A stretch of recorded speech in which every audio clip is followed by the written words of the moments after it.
Gracias. Bueno, y además pues temas que ya se han discutido en las sesiones previas. Es una paciente de 76 años que es docente y que viene remitida de cirugía de tórax por hallazgo de cáncer de pulmón.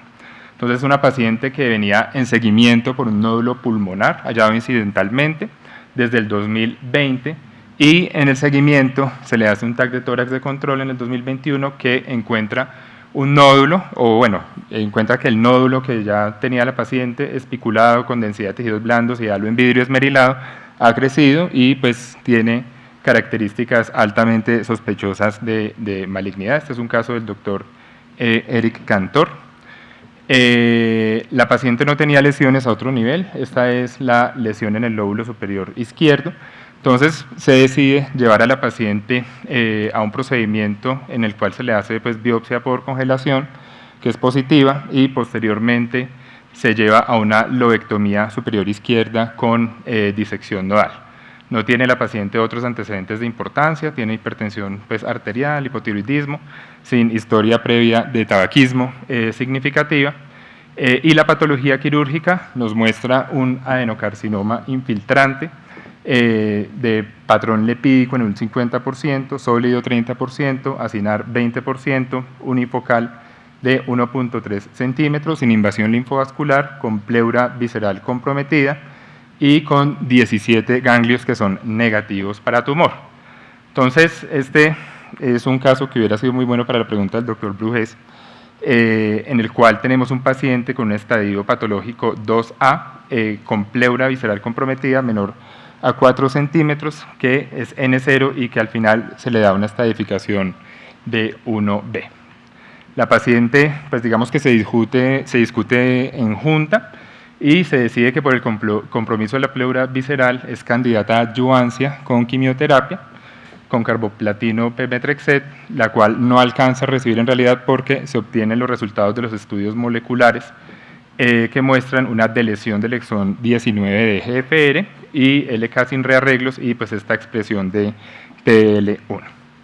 Entonces, pues este estudio ya lo conocemos todos ampliamente, publicado en el 2022, en el cual pues el estudio Adaura mencionado también extensamente durante estas sesiones, en el cual se le autorizaron pacientes con CA de pulmón estadio 1B y 3A a recibir osimertinib versus placebo por 3 años o hasta toxicidad limitante, y pues el estudio vemos que mostró un beneficio muy significativo en sobrevida libre de enfermedad e incluso pues en el estadio que nos atañe, en la enfermedad que tiene la paciente, estadio 1B, que si bien la magnitud del beneficio pareciera ser menor que para los otros estadios, pues hay un beneficio claro estadísticamente. Y también en los pacientes que no recibieron quimioterapia estándar adyuvante se mantiene el beneficio. Entonces, a la luz de esto se le inició osimertinib a la paciente en mayo del 2021.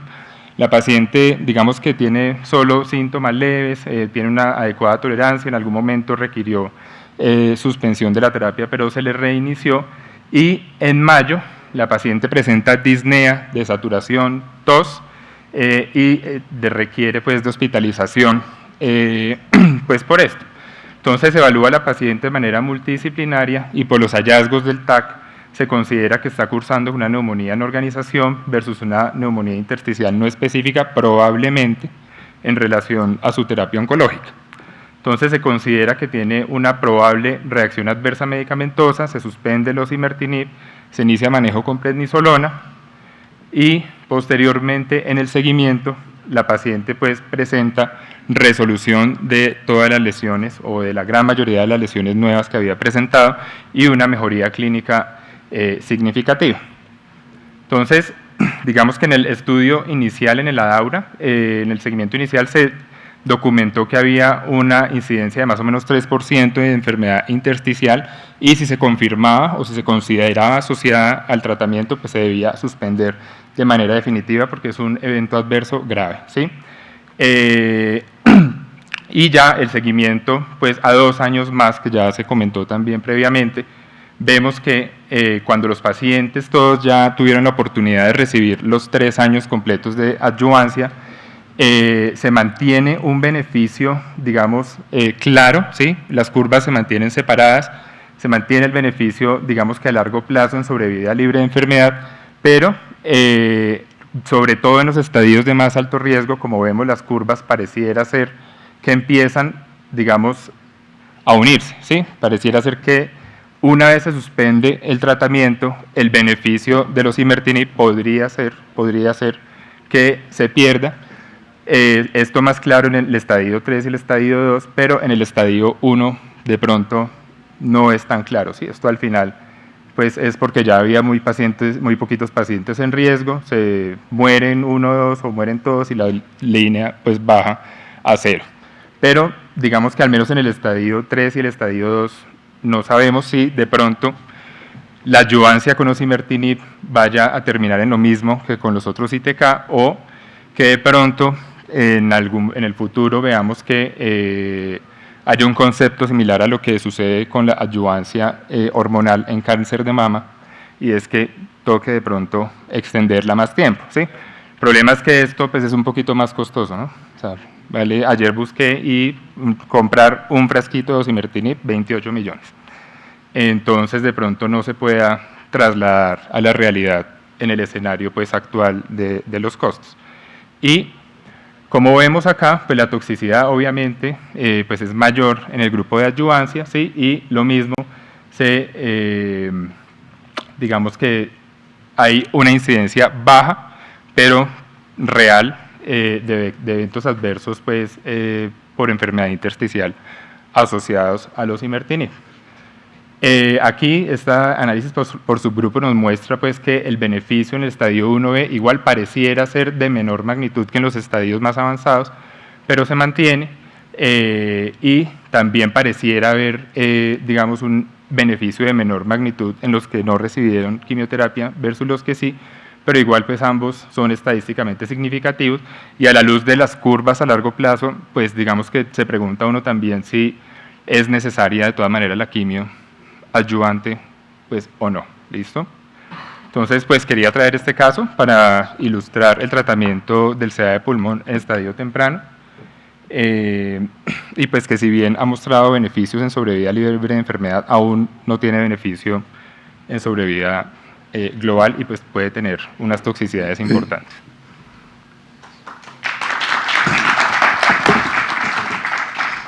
Yo tenía un comentario en cuanto a la toxicidad pulmonar. Lo que muestran los ensayos clínicos es que la proporción de pacientes que desarrolla algún grado de toxicidad pulmonar es bajo. Sin embargo, hay datos recientes de real world evidence en donde en población asiática que tienen un gran consumo de inhibidores de tirosina quinasa y particular pues en publicaciones recientes de osimertinib demuestran que en la vida real la toxicidad es muy superior a lo que muestran los ensayos clínicos. Y una proporción no despreciable de esos pacientes, esa toxicidad puede llegar hasta el 18% en esos escenarios de vida real, y una proporción no despreciable de esos pacientes desarrolla enfermedad pulmonar fibrosante. Y eso, a mí me parece que eso es algo que hay que tener presente, porque la enfermedad pulmonar fibrosante, o sea, hay que saber que la fibrosis pulmonar en Colombia, por ejemplo, es la razón por la que más se trasplantan pacientes de pulmón. Y, por ejemplo, un paciente que desarrolla una enfermedad pulmonar fibrosante agresiva, por el hecho de tener el antecedente de cáncer de pulmón, ni siquiera se puede considerar para ser incluido en una lista de trasplante pulmonar. Okay. Entonces resulta siendo, no sé qué tan segura puedo estar de decir eso, pero termina siendo peor el remedio que la enfermedad. Yo creo que en lo que hay que investigar es en qué factores van a predecir que un paciente pueda desarrollar enfermedad pulmonar intersticial en adyuvancia con inhibidores de tirosina quinasa. Y parece que la enfermedad pulmonar previa sí constituye un factor de riesgo para desarrollarla. Entonces, pues sí, los ensayos clínicos son chéveres, nos muestran datos chéveres, pero muchas veces al llevar esos datos a la experiencia de verdad de la vida diaria, esa toxicidad se hace bien importante. Muchas gracias, doctora.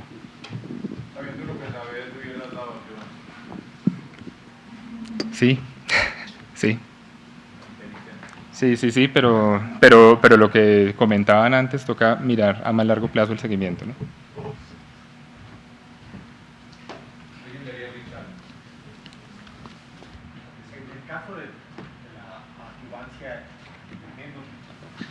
Menos con en un estadio 1B, pues no sería lo óptimo.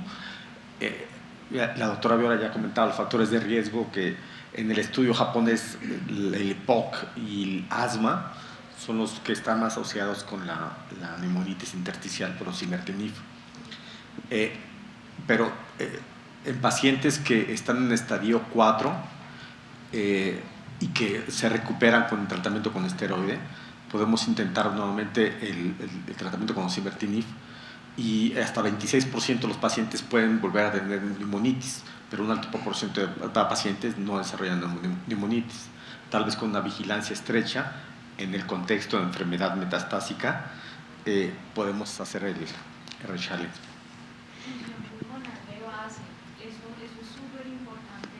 Y casi nunca se tiene en cuenta en estos pacientes. Tener una función pulmonar de base es bien importante, porque muchas veces, antes de que el paciente comience a tener síntomas, la función pulmonar ya es anormal.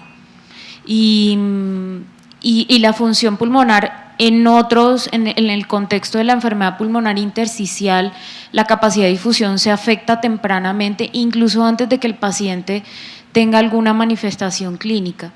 Y tener presente que no solo la disnea y la tos son síntomas, sino la baja oximetría, la fatiga de extremidades con el ejercicio, eso también es importante tenerlo. Y cuando el paciente diga que se cansa, no disnea, sino cansancio y fatiga, esos también son síntomas de enfermedad pulmonar intersticial muy tempranos.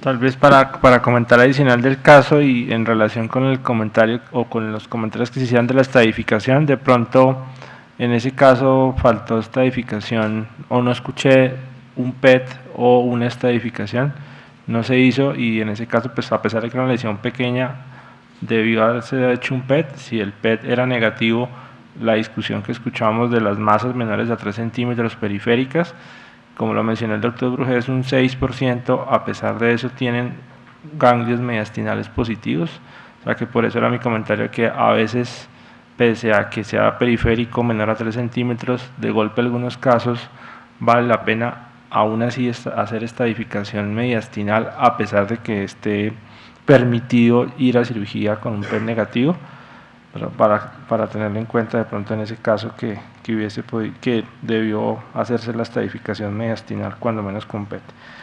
Bueno, para terminar, sé que el tiempo ha sido un poco el reto en estas sesiones. El doctor Daniel González, médico residente del Instituto Nacional de Cancerología y Oncología, nos va a presentar un caso clínico.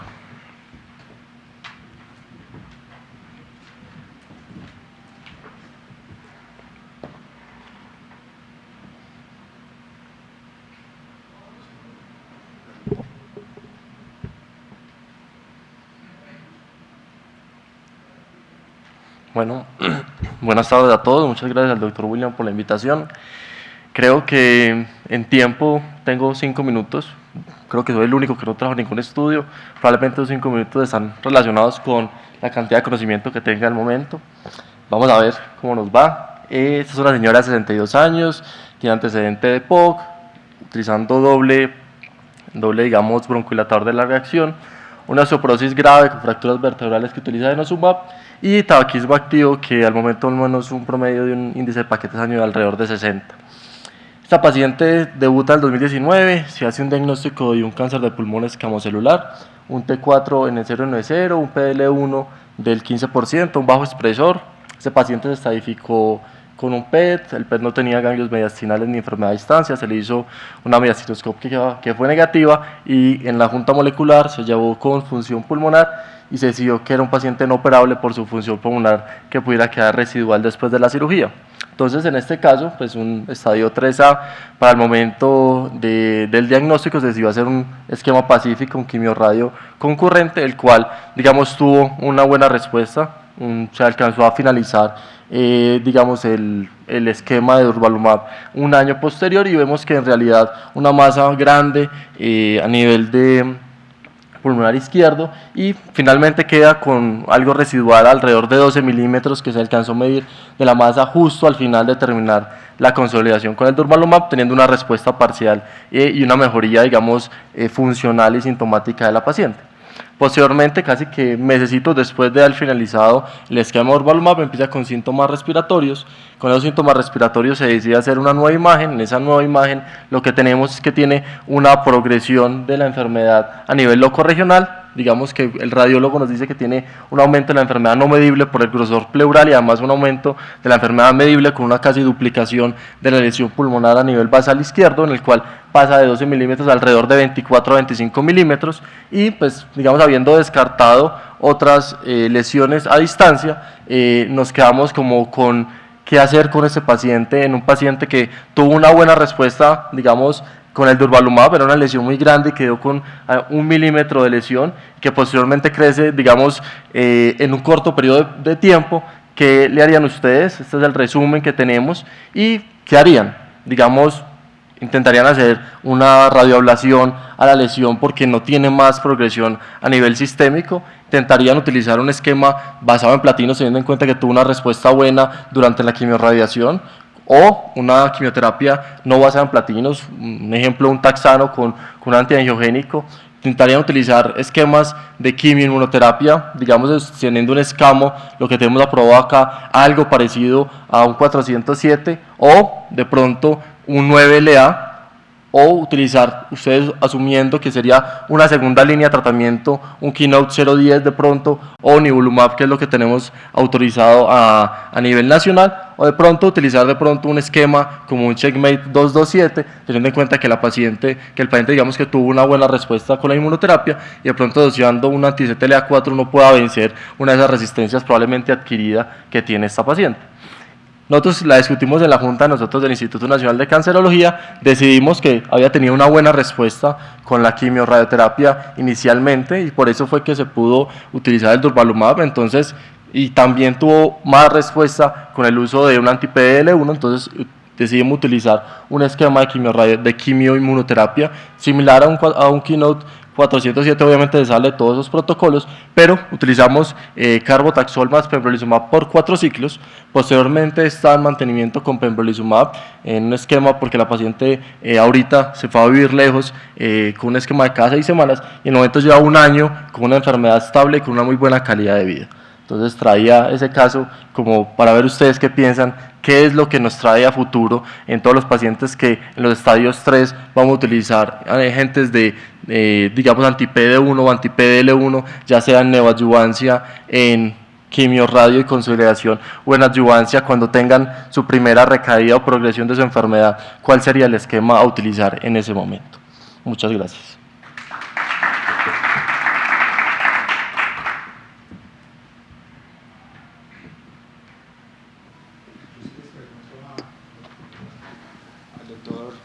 A todos los presentes acá y es, digamos, el rechallenge post-Pacific con inmunoterapia en pacientes con cáncer de pulmón. Bueno, yo creo que todas las opciones va a depender de varias circunstancias, del tiempo. Uno de los más importantes es el tiempo de la recurrencia después del paciente, de que los pacientes tuvieron el tratamiento con inmunoterapia.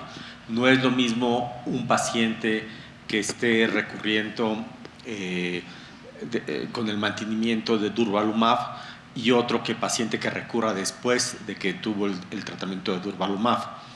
La otra circunstancia es que si tiene una progresión dramática o una progresión oligometastásica.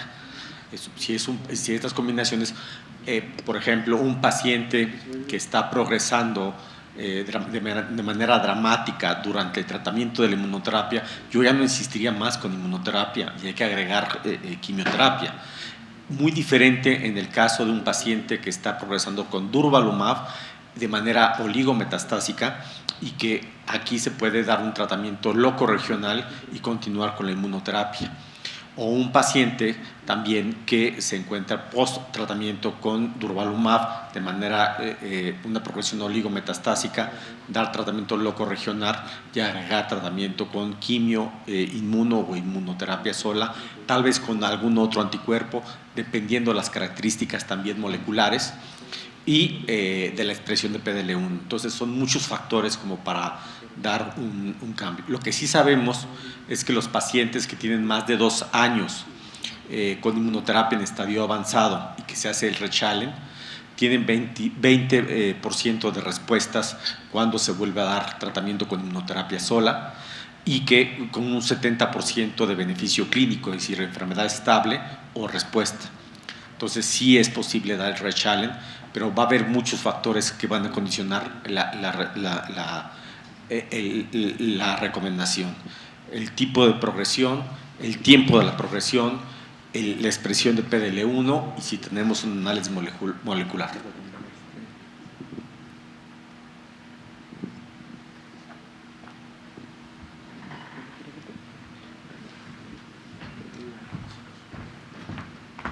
Bueno, entonces ya para cerrar, yo voy a hacer el resumen del día 2, que no me va a tomar más de 45 minutos.